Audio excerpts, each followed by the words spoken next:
અત્યારના સમયમાં મોબાઈલ એક શરીરનું અંગ બની ગયું છે, જેનાથી દૂર તમે ક્યારે રહેવા નહીં માંગો. હેલો મિત્રો, હું છું અમિત. તમે જોઈ રહ્યા છો સિનેમા શો. સિનેમા શો પર આજે રિવ્યુ કરીશું અક્ષય કુમારની નવી ફિલ્મ આવી છે ખેલ ખેલ મેં. મૂવીની વાત કરીએ પહેલા ચેનલને સબસ્ક્રાઇબ જરૂર કરી લેજો અને બેલ આઇકોન પ્રેસ કરી લેજો, જેથી આગળ ને આગળ નવા વિડીયો તમે જોઈ શકો. અક્ષય કુમાર, વાણી કપૂર, અમી વીર, તાપસી પન્નુ અને આદિત્ય અને પ્રજ્ઞા જયસ્વાલ અને ફરદીન ખાન જેવા કલાકાર તમને આ ફિલ્મમાં જોવા મળવાના છે. આખી સ્ટોરી ફિલ્મની આ કલાકારોની આસપાસ જ ફરે છે, બીજા કોઈ ખાસ કેરેક્ટર છે નહીં.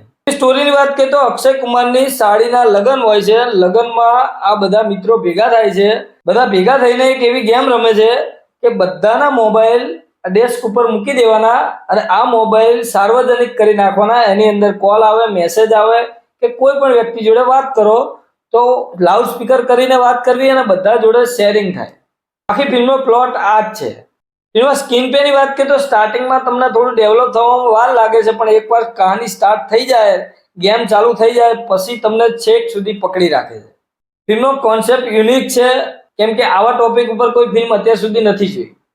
આ વિદેશમાં ફિલ્મ બની છે, એની રિમેક છે. અક્ષય કુમાર આમે રિમેક માટે ટેવાયેલા. ડિરેક્શનની વાત કરીએ તો ફિલ્મનું ડિરેક્શન સારું છે, કંઈક નવું અને કંઈક અલગ બતાવવાનો પ્રયાસ કરે છે અને એમાં મોટે અંશે સફળ પણ રહ્યા છે.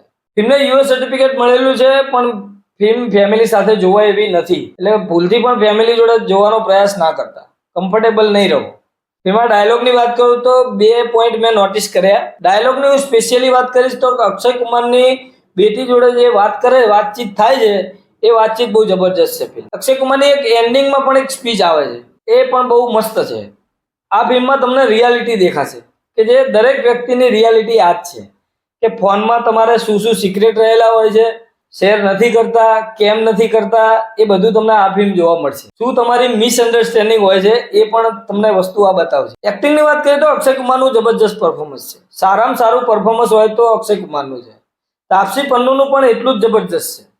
એની એક્ટિંગ પણ નોટિસ કરવા જેવી છે. સાથે વાણી કપૂર, અમી વીર અને આદિત્ય પ્રજ્ઞા જયસ્વાલનું કામ પણ સારું છે. ફરદીન ખાને પણ સારું કામ કર્યું છે, ઇમ્પ્રેસ કરે એવું કામ કર્યું છે. ઘણા વર્ષ પછી આ ફિલ્મમાં ફરીથી એન્ટ્રી મારી છે. એક્ટિંગના પાસામાં જોઈએ તો દરેકનું કામ સારું છે. અમુક તમને થોડું બોર કરી શકે છે, કેમ કે અમુક સીન એવું લાગશે કે આ ફિલ્મ લેવાની કોઈ જરૂર નથી, એ થોડા લંબાયેલા છે. ફિલ્મની વાત કરીએ તો ફિલ્મનો ટોપિક સારો છે. એકવાર જો તમને આ ટોપિક ગમતો હોય તો 100% જોજો. આ ફિલ્મમાં ગજબ વાત તમને જોવા મળશે. ફિલ્મની કહાની એક જ મુદ્દા ઉપર છે. આ ફિલ્મમાં થોડી કોમેડી અને થોડું ઇમોશન જોવા મળશે.